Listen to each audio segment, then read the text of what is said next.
Hello mga ka-smile! Ice cream muna tayo. Sobrang init dito sa Hong Kong. Kaya, mapapa-ice cream tayo ngayon. McFlurry. McDonald's. Masarap siya.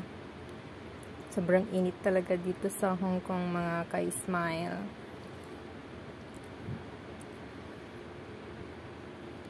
Sa mga kababayan ko sa Pilipinas, mag-iingat po tayo palagi.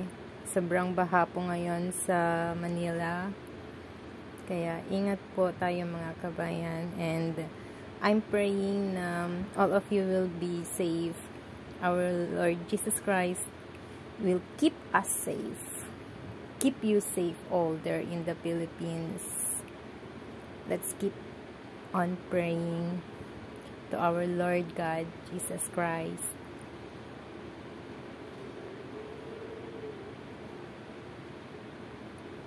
Hanggang dito na lang mga ka-smile.